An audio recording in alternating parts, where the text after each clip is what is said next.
Hello అందరికీ welcome back to Viyu's vlogs. Again I'm back. ఎంత బాగుంది కదా నేచర్ని చూసి కొంచెంసేపైనా అలా హాయిగా ఫీల్ అయ్యారా మీరు?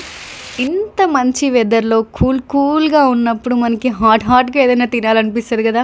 అలా అనిపించిందో లేదో, మమ్మీకి చెప్పానో లేదో, ఎమ్మటే మంచిగా హాట్గా మంచి రెసిపీ స్టార్ట్ చేస్తా అని మమ్మీ స్టార్ట్ చేసింది. మెయిన్ వచ్చేసి మిల్ మేకర్ని, బియ్యాన్ని ముందే నానబెట్టుకోవాలన్నమాట. ఒక హాఫ్ అన్ అవర్ అయినా సో మంచిగా స్మూతీగా ఉంటుంది రైస్ కానీ మిల్ మేకర్ కానీ. అండ్ స్టవ్ ఆన్ చేసుకొని మంచి గిన్నెను పెట్టుకోండి. అంటే రైస్ కానీ అన్నీ మంచిగా ఉడికేటట్టు ఉన్న కొంచెం లోతైన గిన్నెను పెట్టుకోండి. అందులోనే గీ కానీ ఆయిల్ కానీ మీ దగ్గర ఏది అవైలబుల్గా ఉంటే అది వేసుకోండి. ఫస్ట్ మెయిన్ ప్రయారిటీ అయితే నెయ్యికే, గీ వేసుకోండి. ఆ గీలోనే జీడిపప్పుని మంచిగా ఫ్రై చేసుకోండి. గోల్డెన్ కలర్లో వచ్చే వరకు ఫ్రై చేసుకోండి.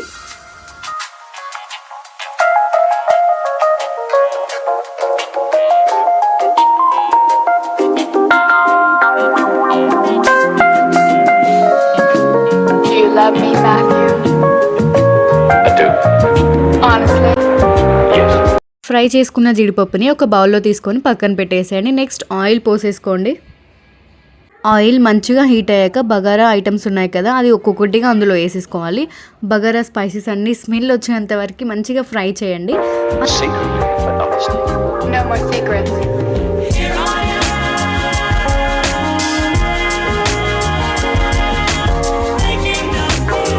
ఒక 4 బాదం పప్పులు వేసుకోండి. అది ఆప్షనల్, మీకు కావాలంటే వేసుకోండి. టేస్ట్ అయితే బాగుంటుంది రైస్లో తినేటప్పుడు. నెక్స్ట్ క్యారెట్ వేసుకోండి. గ్రీన్ చిల్లీ కూడా కట్ చేసుకున్న మంచిగా స్లైసెస్ లాగా కట్ చేసుకున్నాం కూడా, అవి కూడా వేసి మంచిగా ఫ్రై చేయండి.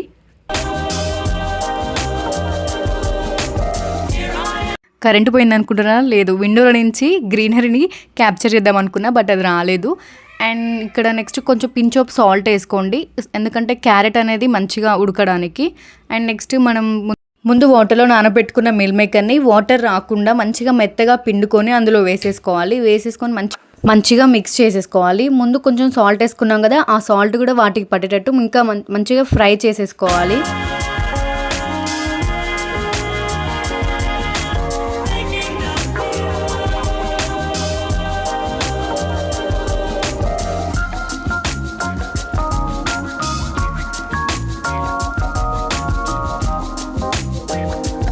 సెంటర్లో గ్యాప్ ఉంచుకొని అల్లం పేస్ట్ వేసుకోవాలి. అల్లం పేస్ట్ ఆయిల్లో వేయడం వల్ల మంచిగా ఫ్రై అవుతుంది అనమాట.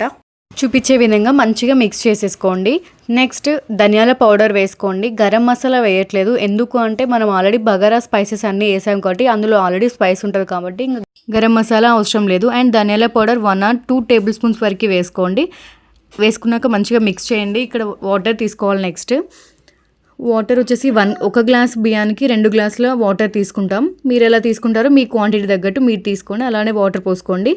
వాటర్ మంచిగా బాయిల్ అవ్వాలి. మంచిగా స్పైసెస్ అన్నీ వాటర్కి పడితే టేస్ట్ ఇంకా బాగుంటుంది.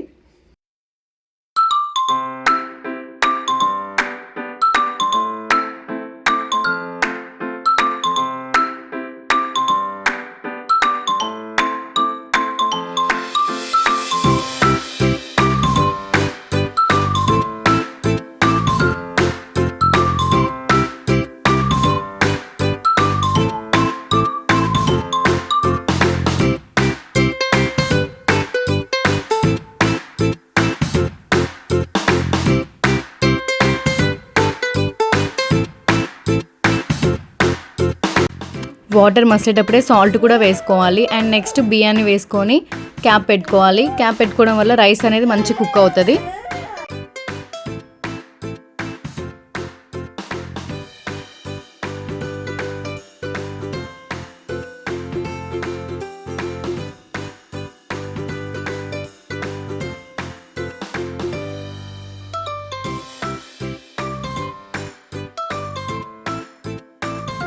రైస్ ఉడకడం అయిపోయేసరికి ఇక్కడ మమ్మీ వియ్యు కోసం చిప్స్ వేయించుతుంది. ఇక్కడ రైస్ కూడా ఉడికిపోయింది. ఎంత స్మెల్ వస్తుందంటే మంచిగా ఉన్నప్పుడు.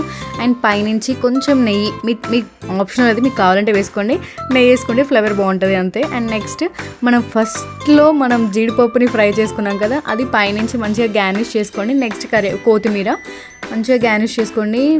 స్మెల్ అయితే మస్తుంది.